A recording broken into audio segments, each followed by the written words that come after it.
Nay lại lên khoe video cho anh em cháu Sulcata nhà tôi nhá. Trộm vía cháu khỏe mạnh lớn như thổi, mới 10 tuổi thôi mà đã nặng hơn 40 g rồi. Bây giờ mà bế là phải phồng mang trận mõm lên đấy. Thế thôi chứ cũng biết đi làm rồi đấy. Vừa rồi cũng đi làm diễn viên cho MV của rapper Kim Mese nha. Anh em nào mà từng thấy MV đấy mà thấy con rùa khổng lồ là rùa của tôi đấy nhá. Để mà nói thì rùa Sulcata cũng là khá quen thuộc trong hội anh em chơi pet. Đây là một loài rất dễ nuôi, thích nghi tốt với môi trường nhé. Có một số lưu ý khi nuôi Sulcata mà tôi muốn nhấn mạnh với anh em rằng là bọn này chỉ ăn chay thôi, cứ rau củ mà nệ. Bởi vì chúng không thể tiêu hóa được protein động vật. Tuyệt đối tránh cho ăn các loại hạt nhé. Vì trong hạt có phosphor dễ gây đào thải canxi, làm cho mai và xương của chúng nó yếu đi. Ngoài ra thì anh em cũng hạn chế cho ăn các loại hoa quả nhé, vì trong hoa quả có một lượng đường nhất định, không tốt cho hệ tiêu hóa của chúng nó đâu. Một lời khuyên hữu ích dành cho anh em, ai muốn nuôi bọn này thì nên có một không gian khá là rộng. Về setup một chuồng nuôi tiêu chuẩn thì anh em cần chuẩn bị cho cái bọn baby như hôm trước tôi có làm vít cho anh em ấy. Anh em làm cho nó cái chuồng như trong video là ok. Còn hôm nay chủ yếu tôi sẽ setup cho anh em một cái chuồng nuôi lớn hơn. Đầu tiên anh em kiếm một cái thanh gỗ thông, còn chính cái thanh này sau sẽ là cái chân chuồng đầu cắt. Ở đây tôi chọn gỗ keo kích thước 1m2 nhân với 2m4.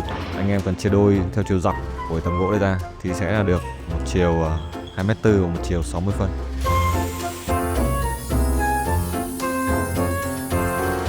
Rồi, thế là được 2 tấm này.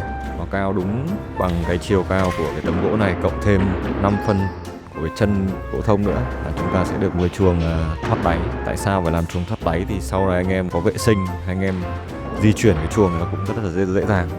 Chúng ta cần cắt 4 tấm nhá, 2 tấm dài và 2 tấm ngắn. Thì cái chiều rộng của chuồng này cũng là 1m2. Kích thước của 2 tấm ngắn là 1m2 cao 60. Đây bây giờ là phanh cái chân. Đấy, phanh cái chân là 65 phân. Một quay là được 4 chân luôn.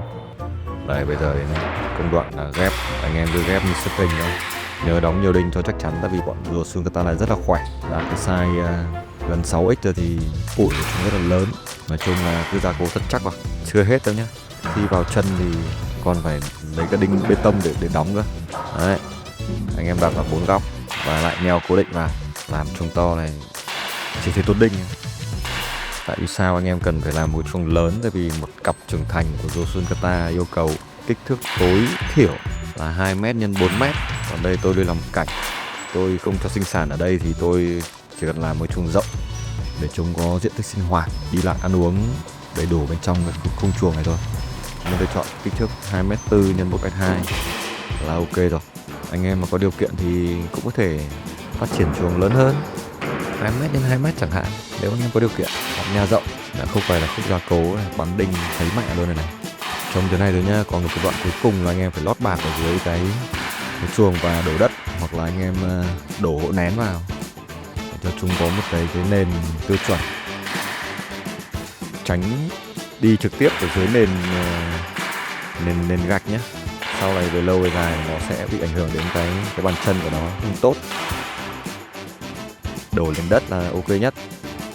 Hơi bụi tí nhưng mà đúng sinh cảnh luôn.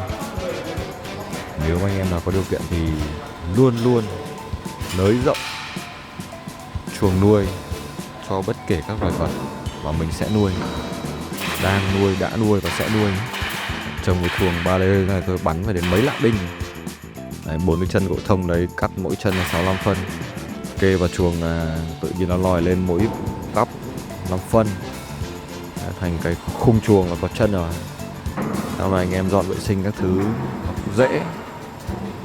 Nếu anh em để ngoài rời thì cũng ok. Nó chỉ là như một cái quây thôi. Thực ra nuôi trong nhà thì cần cái này để tránh nó đi lung tung là chính. Nuôi đi lại thoải mái rồi. Như khúc đầu video là anh em thấy là hai cháu to đùng ngã ngửa là sinh hoạt đầy đủ trong cái chuồng này. Đây là gần đoạn cuối rồi. Khi chốt cố định 4 chân là chuẩn bị lật ngược lên là thả rùa thôi. Cái đoạn bắn chân là bắn chân bằng đinh bê tông dài 4cm nhá, cho nó chắc. Làm cái này càng chắc càng tốt. Rồi xong bắt đầu là đến công đoạn lật ngửa và xem thành quả. Chuồng thành phẩm là dài 2m4 và rộng 1m2, cao 80 phân, đẹp dài luôn. Rồi nha, đây là một chiếc chuồng nhà Sulcata trưởng thành và bây giờ tôi sẽ đặt nó vào. Ấy xệ, anh em thấy ok không? Đấy, sau khi có chuồng rồi thì anh em có thể đặt ở những nơi mà có ánh nắng này, có bóng mát này. Tốt nhất là giữ cho chúng có một môi trường khô ráo tránh gió. Còn mùa hè thì anh em cần lắp thêm cho chúng mấy cái đèn sưởi, thế là ok. Còn một điều là tôi rất thích ở bọn này là chúng khá là thông minh, nhận biết được giọng của chủ, gọi là nó sẽ tới. Nếu mà sống lâu trong một môi trường nào đó thì nó sẽ ghi nhớ luôn nhé, nhớ lối đi này, và nhớ tất cả những người thường xuyên cho nó ăn. Nói chung thì tôi thấy đây là một loài rùa không có thể gì để chê cả, ngoài việc ỉa thối với ỉa nhiều, sống lâu. Còn ăn thì ăn rất là đa dạng, rau củ quả, hoa quả, chủ yếu là cỏ nhé. Anh em nào mà tập chơi pet hoặc chưa biết chọn loài nào để nuôi thì có thể chọn bọn này để bắt đầu. Xin chào và hẹn gặp lại. Tôi là Nghĩa Sủ, phóng viên nội trú tại OAG Animal.